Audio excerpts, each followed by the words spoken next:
Mesdames et messieurs, merci de démarrer la semaine avec nous, amis sportifs, bienvenue dans cette nouvelle production des sports. Tout d'abord, voici les grandes lignes. On va parler essentiellement de la Coupe d'Afrique des Nations qui a rendu son verdict. C'était avec les Sacres de Lions de la Teranga dans le duel des Lions. C'est le Sénégal qui s'est emparé du Graal en remportant sa deuxième couronne sur l'échiquier après qu'en polémique autour de l'arbitrage, Jacques Nala qui a fait objet, en tout cas, de plusieurs critiques sur les réseaux sociaux, sur la toile. Qu'est-ce qui s'est passé exactement? On en parle tout à l'heure en début de cette édition du journal. Bienvenue.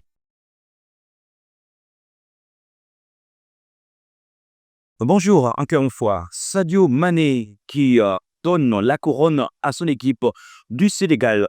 Mais avant de pouvoir donner cette couronne au Sénégal, l'arbitre Jacques Nala qui a été désigné aux côtés de ses deux compatriotes pour officier cette rencontre avec vive tension quand on connaît que c'est le Sénégal mieux classé au niveau mondial, mais aussi le Maroc qui ont été à deux doigts de pouvoir rejoindre les top 10 pour ce qui est du classement FIFA pour le mois prochain. Alors, ce qui s'est passé de ces côtés-là, encore ça laisse à désirer. Ça pourrait être la honte pour le football africain quand ce sont les joueurs sénégalais qui sont appelés par Pape, tu vois, leur sélectionneur, de ne pas continuer à jouer la rencontre. Qu'est-ce qui se passe exactement? C'est sur des actions telles que Ambi sénégalais peut-être refusé, mais en croire en tout cas les images, il y avait faute ou pas. L'arbitre congolais n'a pas pu aller consulter la VAR, ce qui va rester en tout cas son unique problème jusqu'à présent. Il aurait dit aller consulter la VAR sur le but de Camara qui a été inscrit avant la fin de la rencontre au Lévis sénégalais. Et pour les pénaltys, est-il vraiment juste ou pas? Bien sûr, il y avait bel et bien pénalty sur cet accrochage sur Brahim Diaz. Et l'arbitre congolais, après avoir été appelé par la VAR, l'arbitrage vidéo donnera en tout cas quitus à l'équipe du Maroc, ce qui a créé des débordements.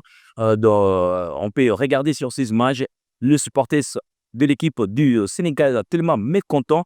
Les actes de vandalisme et les saccages au stade Mohamed V, ça a été en tout cas déplorable cette finale de la 35e édition de la Coupe d'Afrique des Nations. Les joueurs sénégalais quittent le terrain. Sadio Mané reste seul, mais va devoir faire appel aux joueurs. C'était juste après avoir été chuchoté quelque chose à l'oreille. Il a eu à pouvoir les révéler. En tout cas, à la presse, Sadio Mané, qui s'est dit, après avoir été appelé par les sorciers blancs, Claude Leroy, ancien sélectionneur de la République démocratique du Congo, il lui a demandé, à ta place, qu'est-ce que tu allais faire? Le Claude Leroy l'a répondu tout simplement, il faut continuer à jouer. Et voilà pourquoi il est allé appeler les joueurs. Comme ici, il est en train de faire cette confidence au micro des non-confrères. Regardez. Maintenant, c'est de continuer à jouer. Je pense que j'ai demandé à... Tout le monde voulait sortir, j'ai demandé l'avis à Claude. Et bien sûr... Parlez-nous de cette rencontre, c'est assez exceptionnel en fait. Ouais, vous savez... La discussion entre Claude Leroy et... Comment le dire? Je me suis dit, quand j'ai vu Claude, je me suis dit que c'est la personne idéale à demander parce que voilà, il y avait Mamadou aussi, j'ai demandé à Claude en premier, je dis, qu'est-ce que tu en penses? C'est quoi le meilleur? Il m'a dit, non, il faut rester, il faut jouer. Je me suis dit que là j'ai demandé à Mamadou aussi, il m'a dit pareil.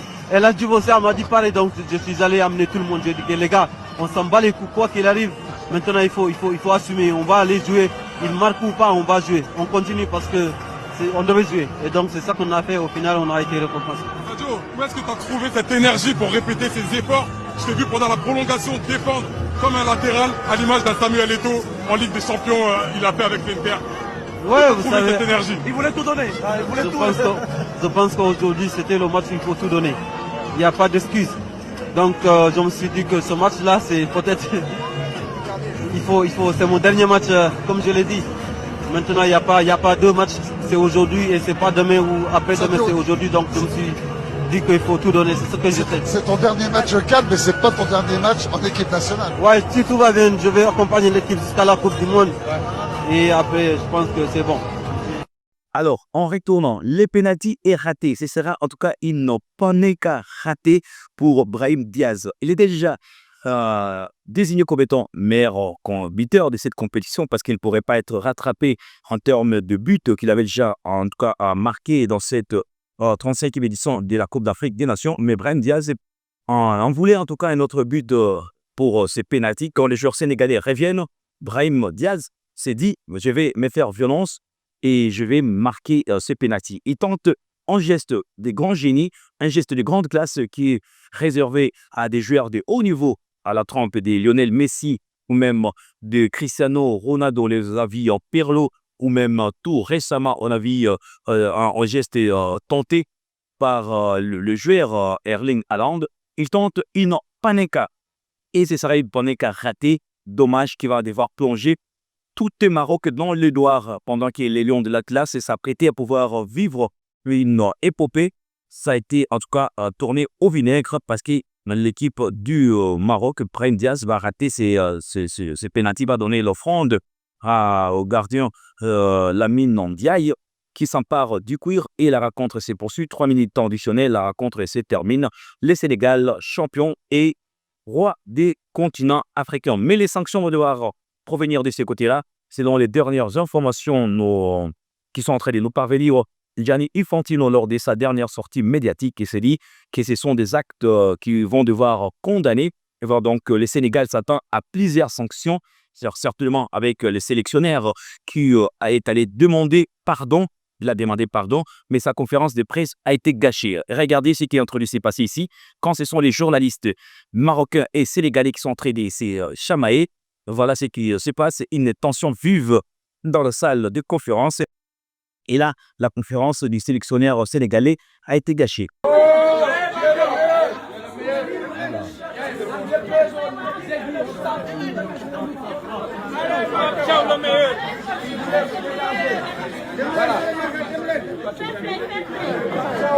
Non, tu sors d'abord la vidéo, non, tu sors, je suis là, l'image.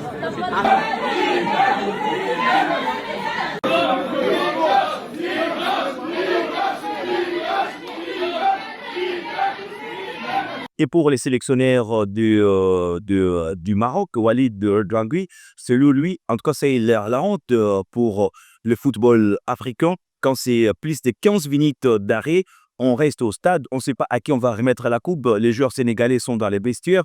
Pour lui, en tout cas, il s'est dit que le comportement de son homologue n'a pas été du tout bon. Mais il a su quand même. Et s'est dit que le fait que les joueurs sénégalais sont allés au vestiaire peut-être pourrait inclure sur les choix de tirer ce pénalty pour Brahim Diaz. Selon lui, il n'y a pas d'esquisse. Le Maroc a perdu, mais quand même, il fustige le comportement de son homologue. Très très dur, je ne vais pas vous mentir. On était à 1 minute, même pas d'être champion d'Afrique. Football, souvent c'est cruel. Aujourd'hui, on voit que voilà, on a perdu ce match sur la chance qu'on avait d'être champion d'Afrique. Ensuite, on a perdu aussi Gamen sur le match, donc on a fini à 10. À partir du moment où on a loupé le penalty, tout a tourné en notre défaveur. On tape la barre. C'était un match équilibré. On savait que ça allait jouer sur des détails. Ils ont des situations en première mi-temps, nous aussi. C'était un peu comme un match de boxe.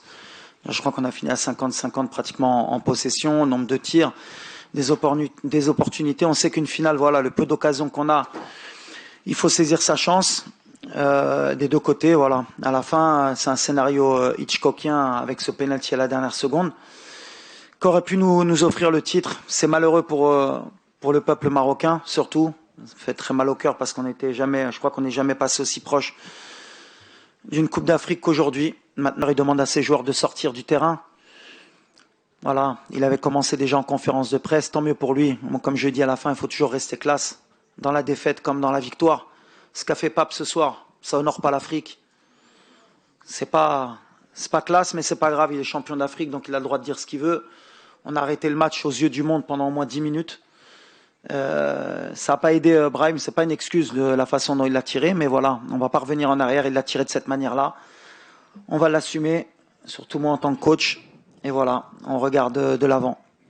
Sadio Mané qui annonce la fin, en tout cas de son aventure avec l'équipe du Sénégal pour la Coupe d'Afrique des Nations, bien sûr, qui va venir du côté de Mexique, au Canada et aux États-Unis à l'occasion de la prochaine Coupe du Monde des 60e de la série. Sadio Mané s'est dit, en tout cas, raccrocher, prendre sa retraite internationale après la Coupe du Monde. Selon lui, c'est sa dernière Coupe d'Afrique des Nations. Je suis arrivé à à ma fin, donc il faut l'accepter. Moi j'aurais aimé jouer encore 20 ans, mais bon, malheureusement je ne peux pas. Donc, je pense que c'est juste exceptionnel d'être vu comme ça, tes coéquipiers. Après, comme je l'ai dit, le football, il est ainsi fait. Donc je suis arrivé à ma fin, donc il faut juste l'accepter. Moi j'aurais aimé jouer encore 20 ans, mais bon, malheureusement je ne peux pas. Donc, je pense que les temps appellent la relève, elle est assurée. On a une belle équipe, des jeunes qui sont là. Donc je pense que tant mieux, ils vont faire le chemin aussi, ils vont écrire leur histoire. Terminer sur cette 4, ça signifie quoi pour toi? Ouais, juste quelque chose d'exceptionnel. Et quand tu dis la relève, tu penses à qui? Tu as des noms en tête? Bien sûr, il y a Ibrahim, il y a Hassan Diao qui n'est pas là, il va bientôt arriver. Il y a Eliman, il y a Ismail Assar, ils sont tous là. Donc je pense que la relève est assurée. Et des réactions faites d'ici et de là autour de ces choix de Sadio Mané de pouvoir arrêter des séjours. Mais on s'est dit, selon même son sélectionneur et tous les pays, c'est tous les pays qui va devoir décider s'il va arrêter, s'il va raccrocher ou il va continuer avec la sélection des Lions de la Teranga. Amis sportifs, c'est avec cette bande qu'on va devoir mettre terme à cette production des sports. Merci à vous tous de nous avoir suivis. Portez-vous bien. Au revoir.